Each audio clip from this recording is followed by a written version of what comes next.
E aí? Caio, eu preciso de mais fé. Uhum. Bom dia, Caio. Bom dia. A minha dúvida é a respeito de fé. Uhum. Eu acho que ter fé não é uma questão de escolha. Você não pode escolher ter fé. Você pode dizer que tem, mas ter é outra coisa. Devido às decepções que eu tive na igreja, de forma natural e sem revoltas, eu perdi a fé na existência de Deus. Eu não forcei nada, simplesmente aconteceu isso. Então é porque ele nunca creu mesmo, né? Aham. Não, até que eu assisti um vídeo seu, Caio. E não parei mais de assistir. Mudou minha vida. O evangelho passou a fazer sentido, finalmente.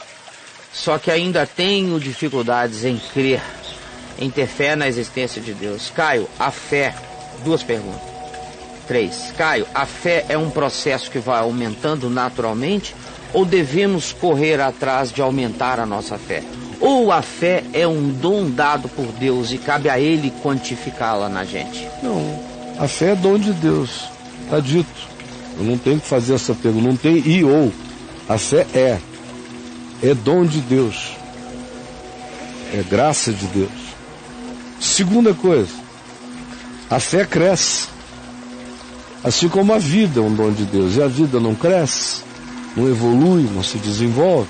A semente não é um dom de Deus. E o crescimento também não vem de Deus, não é dom de Deus, e a semente cresce, vira árvore. Na vida tudo é assim. Tudo. A existência é um dom de Deus. As coisas que existem foram chamadas a existir pela palavra do seu poder. Ele disse, haja e houve. Mas está tudo em crescimento, em evolução, em processo. A palavra de Deus engravida as existências e dá a elas a liberdade do desenvolvimento. Então não é ou para lá ou para cá, é e ou também. A gente vai crescendo, vai desenvolvendo. A fé é um dom de Deus, ao mesmo tempo em que eu a busco. Eu a busco não como algo angustioso, mas eu a busco como uma determinação singela do meu coração de não lutar contra a bondade, a graça, a sublimidade, a beleza, a dor e o que ela produz. Eu me alimento na fé não só quando as coisas fazem cócega, mas a fé mais cresceu em mim quando tudo em mim mais doeu do que jamais. De modo que pensar que a fé cresce quando vai tudo bem é tolice. Geralmente nesses momentos a gente se aliena de tudo. São os apertos, as dores, as angústias que mais espremem o caldo da fé em nós e produzem consistências definitivas no nosso coração. Ao mesmo tempo que também a fé amadurece. E a fé nunca estará completa.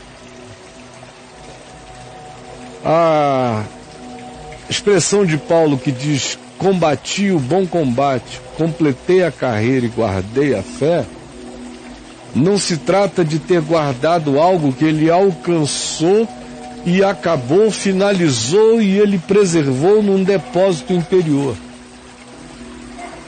Essa fé que o atingiu um dia, quando ele andava em ódio, na estrada de Damasco, conforme a narrativa de Atos 9, cresceu e evoluiu mais 40 e tantos anos na vida dele. Até a morte dele aos 64, 65 anos de idade. Decapitado em Roma. Evoluiu. Teve mais 38 anos de desenvolvimento, de percepção, de alargamento, de profundidade. Então, nenhum de nós está completo. E a segunda coisa, e última para ele, qual é o critério pelo qual ele mede a fé? Qual é o critério? É emocional? É fechar o olho e dizer, hoje eu sinto que Deus existe, eu estou sentindo que Deus existe. Aí há dias que o cara fecha os olhos e diz, meu Deus, que vazio, Deus não existe, tudo é absurdo. Qual é o critério? Ele não diz aí, Mas com certeza ele deve medir-se por um critério equivocado. Ele deve medir isso por um critério equivocado, até hoje. Por subjetividades, por sentimentos, por emoções, por sensações, por encadeamentos positivos ou negativos. Quando é positivo, ele... que bom. Quando é negativo, eu não sei se Deus existe. No fundo, ainda é a luta espiritualmente ameninada de uma pessoa que não deu um passo para além do absurdo. Porque quando a verdadeira fé se planta no coração da gente, é quando a gente abraça o absurdo. Antes de eu abraçar o absurdo, eu tenho crenças, mas não tive ainda fé.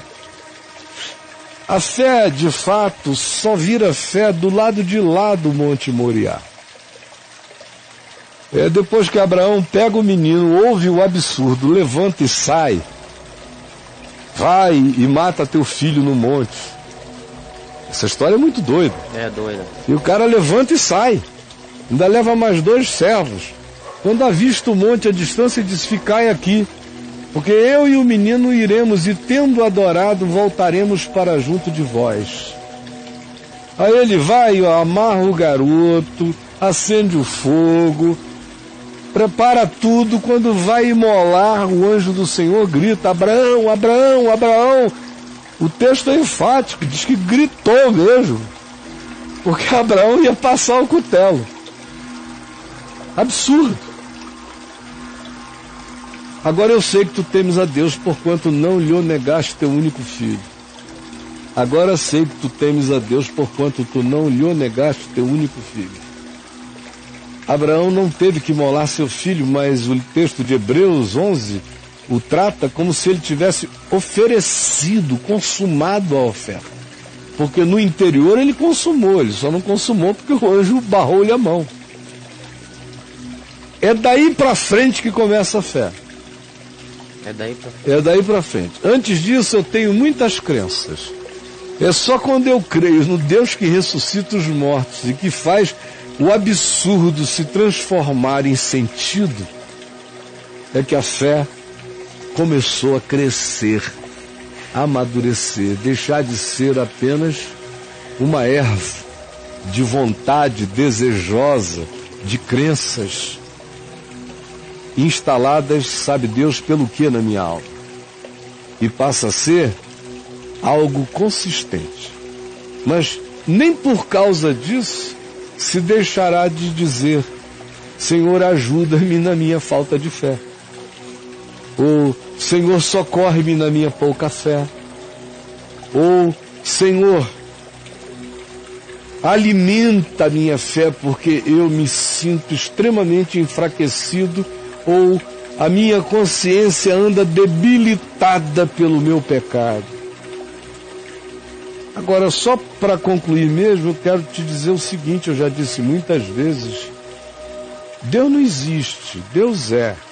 Não trate a Deus como alguém que existe, porque Ele vai deixar de existir para você. As pessoas também têm uma crise enorme com Deus, porque fecham os olhos e imaginam Deus aqui em algum lugar.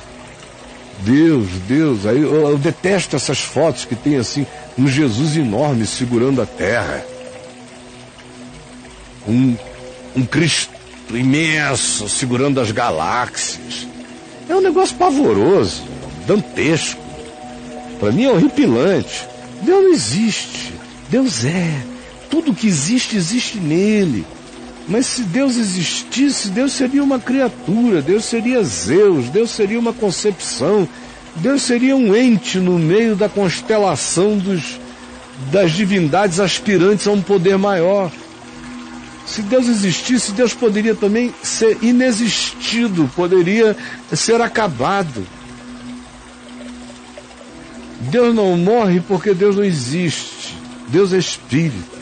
É o espírito indefinível. É aquilo que não tem substância, passível de qualquer detecção em qualquer que seja a dimensão, porque ele é sem estar. Ele é. Ele é espírito. E não é para ser confundido com as nossas melhores emoções, nem com os nossos dias mais radiantes. Ele é. E a fé só se estabelece a partir daí. Agora, ela cresce pelo nosso perseverar na prática do Evangelho, na experiência de Deus, como Jesus disse: pedi e recebereis para que a vossa alegria seja completa. É na experiência cotidiana de vínculo com Deus, onde eu falo, Ele me escuta, Ele me ouve, eu ando com Ele, Ele me atende, não conforme eu pedi, mas segundo o melhor dEle para a minha vida, e eu reconheço com gratidão. Aí a fé cresce e ninguém vai contê-la. Mesmo nos dias em que ela parece em nós ter desaparecido, ela está lá, forte, poderosa, para se levantar como um leão na hora certa. Então não se preocupe com a fé, se preocupe em amar. E a fé nunca de você vai desaparecer. Deus te abençoe. Amém. Ele volta aqui, Caio. Na hora que você estava falando com ele, ele escreve assim, não sei se é relevante. É a dificuldade de acreditar na existência mesmo, sabe, Caio? Às vezes eu vou orar e acho que eu estou falando sozinho. Essa é a minha dificuldade. Será que porque me ele falta concebe, ter algo é o como... que eu falei. Ele concebe aquela coisa que ensina Deus. Deus não está em cima nem embaixo. Deus não está em lugar nenhum. Eu estou falando sozinho mesmo. Eu só não estou falando sozinho quando eu sei que Deus é e que tudo que é nele. Certo. Mas quando você fica querendo localizar Deus, vai dar uma paura impossível de não dar, psicologicamente falando. Quer dizer, Deus não é para ser localizado enquanto eu oro. E eu não tenho que ficar dizendo: estás aí? Estás aí? Estás aí, ótimo. Estás aí? Escuta aqui, Deus. Onde estás, hein? Para com isso, cara, só relaxa. Sim. Você não precisa detectar, não precisa fazer esforço, não precisa se concentrar, não precisa segurar Deus e puxá-lo para cá, atraí-lo. É o que Paulo diz em Romanos 10. Porque ninguém subiu aos céus para trazer a Cristo para nós, e ninguém tem que ir ao inferno para ajudá-lo a ressuscitar de entre os mortos. Ele é. Só descanse nisso. Vamos lá. Ele só pergunta assim: será que me falta ver algo como um milagre ou isso é idiotice minha? Aí é coisa de criança. Eu assumi que ele estaria para além dessa fasezinha aí de ver uma mão crescer. Isso é coisa de babaca, né? Então. De infante, de menina que precisa disso. Jesus disse: bem-aventurados os que não viram e creram. Com certeza. Menina que precisa. Se eu não vir, se eu não pegar, se eu isso, não aquilo, ainda está de babador. E aí? De babador? Ainda está de babador. Tá.